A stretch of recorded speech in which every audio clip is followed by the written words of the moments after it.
The man who was supposed to lead Iran, the new supreme leader, has not been seen in weeks. No video, no voice message, no proof of life.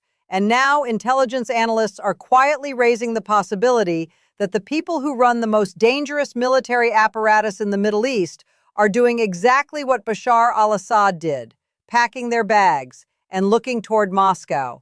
This story is moving fast. Let me put it in order for you. Earlier in 2026, the United States launched Operation Epic Fury, a sustained military strike campaign against Iran. In those strikes, Ayatollah Ali Khamenei, the man who ruled Iran for over 3 decades, was killed. His son Mojtaba was named as successor. But according to Middle East expert Saeid Golkar, a senior advisor at United Against Nuclear Iran, Mojtaba was severely injured in those same strikes. He has been absent from negotiations entirely. No video, no voice. Golkar's assessment is stark.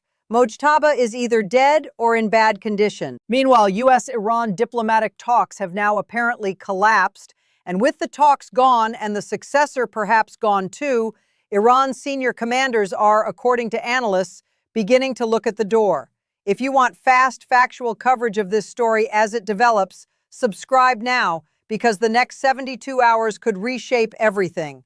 Let's walk through exactly how we got here.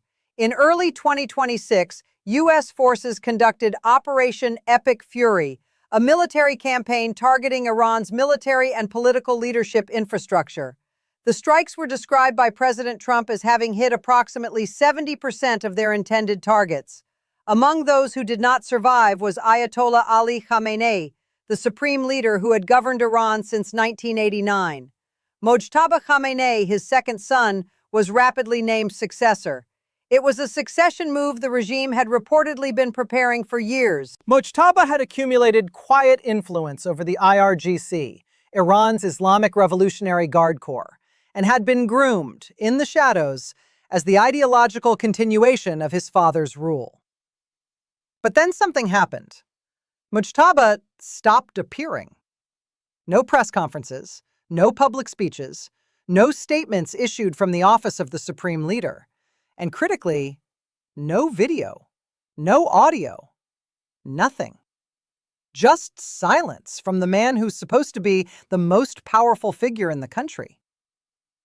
According to Golkar, Mojtaba is either dead or in bad condition, that he cannot send any video or voice message. Think about what that means for a moment. The head of a nuclear threshold state, a country with ballistic missiles, proxy forces across 4 countries, and a hardened military bureaucracy, may have no functioning leader. And the outside world doesn't know. Into that vacuum, the collapse of talks. The apparent collapse of high-stakes U.S.-Iran negotiations has intensified fears that senior figures inside Tehran's leadership could flee to Russia, seeking refuge to, quote, continue their insurgency and undermine any new regime, according to the analyst. The model being cited is Syria in December 2024. Bashar al-Assad, a man who ran one of the most entrenched authoritarian systems in the Arab world, boarded a plane for Moscow when his regime's military position became untenable. He left in the middle of the night. His inner circle followed. The state he had held together through decades of brutal suppression simply dissolved within days. Now analysts are watching Tehran for signs of a similar move. Golkar, a senior advisor at United Against Nuclear Iran, noted that flight destinations would likely depend on rank. While top commanders like Parliament Speaker Mohammad-Bagher Ghalibaf might head to Moscow, lower-ranking figures would more likely seek shelter in Iraq or Afghanistan, where the IRGC maintains operational connections. A tiered exodus, generals to Moscow, mid-level figures into the operational networks across Iraq and Afghanistan, and the ordinary people of Iran left behind. What makes this especially chilling is the money angle. Golkar noted that many officials have already moved wealth into financial networks outside Iran. The financial exit is already underway. It started before anyone started talking publicly about physical escape routes. The money left first. The men may be next. And still, No confirmed word on whether Mojtaba Khamenei is even alive. Here's what isn't getting enough attention. This regime was not caught off guard by the idea of its own collapse. It was specifically designed to survive exactly this scenario. So why, according to analysts, is the exit plan looking more attractive by the day? To understand why this matters beyond the headlines, you need to understand what Iran actually is, not just as a country, but as a strategic architecture. Over the past 4 decades, the Islamic Republic built what analysts call a forward defense system. Rather than waiting to be attacked on its own soil, Iran funded, trained, and armed proxy forces across the region.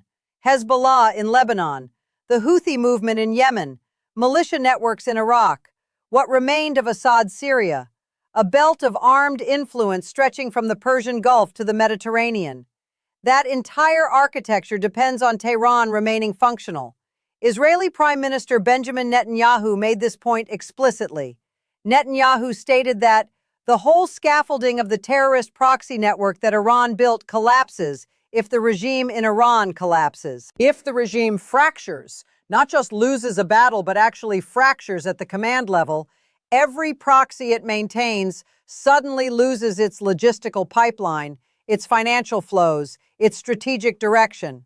But here's the thing that makes analysts nervous. A fleeing leadership doesn't mean a dead one. Golkar warned that senior figures could seek refuge in Russia in order to continue their insurgency and undermine any new regime. This is not surrender, this is relocation. A government in exile with IRGC connections, financial reserves already moved offshore, and ideological motivation to destabilize whatever comes next in Iran. The same way Assad's departure didn't end the Syrian conflict, it just entered a new phase. An IRGC leadership that relocates to Moscow becomes a different kind of problem, not a state actor anymore, something harder to target, something harder to negotiate with. Do you think this situation escalates further, or have we already seen the peak of this crisis? Drop your answer in the comments, because these are exactly the kinds of strategic questions this channel is here to analyze.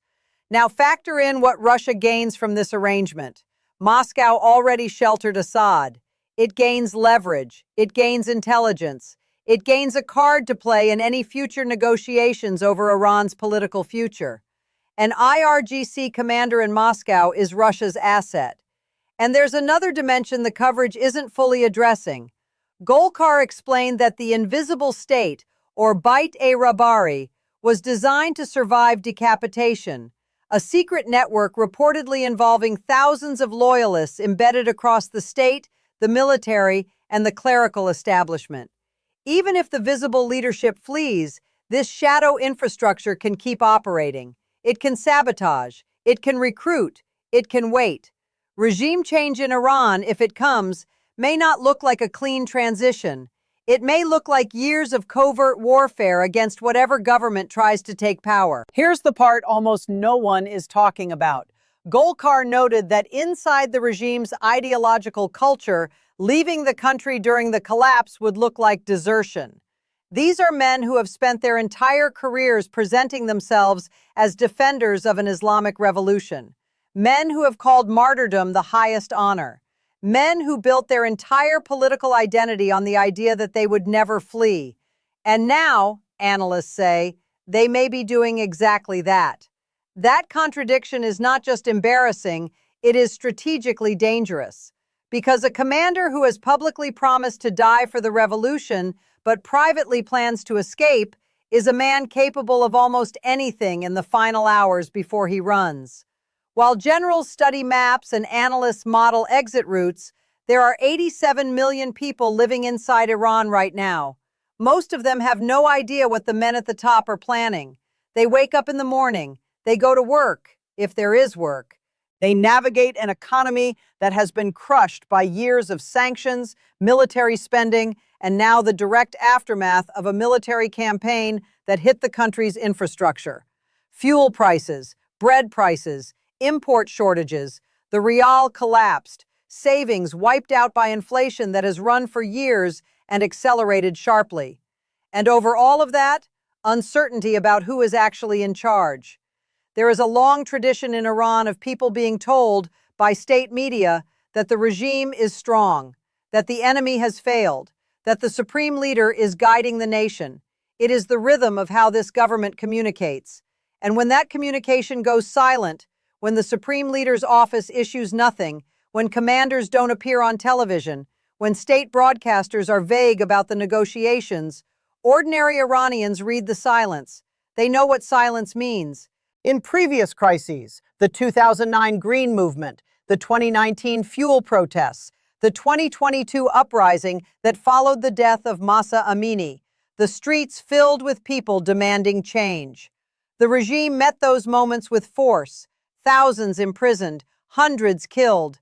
The machinery of repression held, but each time the cost went up, the anger deepened, and the gap between what the state claimed and what people lived grew wider. Now, with the Ayatollah dead, with the successor unreachable, with talks collapsed, and with the regime's senior figures potentially planning their departures, ordinary Iranians are inside a pressure cooker with no clear release valve. And here is the human paradox that gets almost no airtime in Western coverage. Many Iranians who despise this regime do not want what a chaotic collapse brings. They have watched what happened in Libya. They have watched Syria. They know that a power vacuum does not automatically produce freedom.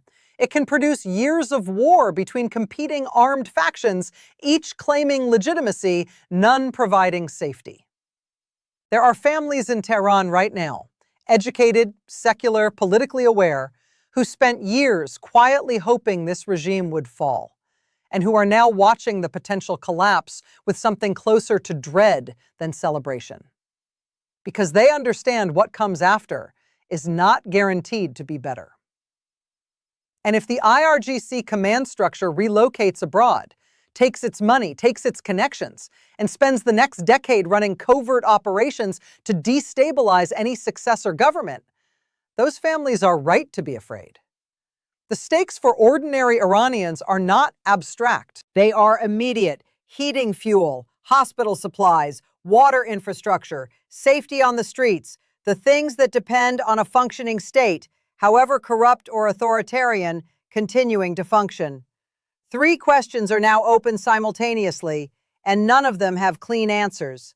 First, is Mojtaba Khamenei dead? Because if he is, there is no legitimate successor. The regime's own succession protocols are broken, and the hardliners who remain may splinter rather than unite. Second, if talks have truly collapsed, what does Washington do? Does the pressure campaign continue? Does it intensify? There are already reports of Trump weighing a Project Freedom Plus framework. What that looks like in practice is not yet clear. And third, and this is the one that keeps regional intelligence analysts awake, if IRGC commanders begin moving toward the exits, who controls Iran's weapons in that transition window? That is the question that nobody has fully answered yet. Step back from the immediate moment. Look at what is actually happening. We are potentially watching the early stages of the most consequential geopolitical transition in the Middle East since the fall of Saddam Hussein, and arguably since the Iranian Revolution itself in 1979. The Islamic Republic of Iran is not just a government, it is an ideological project. It has spent 45 years exporting a specific model of governance, resistance, and regional power. It has armed and financed groups across the region. It has held its own population through a combination of religious authority, economic patronage, and repression. And it has specifically built, a system designed to keep functioning even if its leadership was killed. As Golkar described it, the regime was designed not just to govern, but always to try and survive decapitation. That design is now being tested in real time.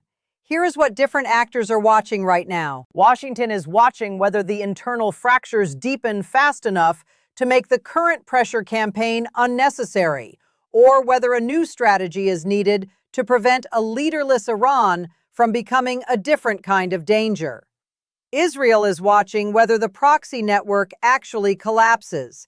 Netanyahu has noted that a regime collapse could dismantle the scaffolding of Tehran's global terror proxy network, also potentially ending Hezbollah's influence in the region. But Israel also knows that a destabilized Iran without a clear successor government is not the same as a pacified Iran. Armed groups don't simply disband. Russia is watching for the moment to position itself as the indispensable guarantor of whatever comes next. Moscow sheltering IRGC commanders isn't just hospitality, it's a strategic stake in Iran's future. Russia wants a say in who rebuilds whatever emerges from this collapse. China is watching the energy markets. Iran is a significant oil supplier to China. A chaotic transition means supply uncertainty. Beijing has been quiet publicly, but its diplomatic channels are almost certainly active. And the Iranian diaspora, millions of people spread across the United States, Europe, and the Gulf, is watching their phones, calling family, trying to understand whether what they have waited for decades is finally happening. Netanyahu acknowledged the uncertainty directly. I think you can't predict when that will happen. Is it possible? Yes. Is it guaranteed? No. That is the honest assessment. Nobody knows if this is the beginning of a genuine collapse. Nobody knows if Mojtaba Khamenei is alive. Nobody knows if the generals are truly preparing to run, or whether this is analyst speculation based on financial movements and public silence. What we do know is this: the conditions for collapse are more present right now than at any previous point in the Islamic Republic's history.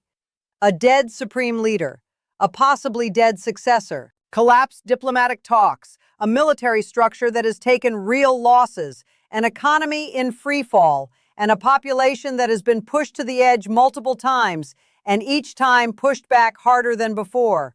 The next weeks will determine whether the regime's survival architecture holds, or whether the men who built that architecture decide their own survival matters more. This story is not over. It is barely beginning. If Mojtaba Khamenei's status becomes confirmed, in either direction, this situation moves fast. If the first senior commander surfaces in Moscow, the dynamic changes completely. And if Washington decides the pressure campaign needs a new phase, you'll want to understand exactly what comes next and why. What do you think happens? Does the regime hold together, or are we watching it fracture in real time?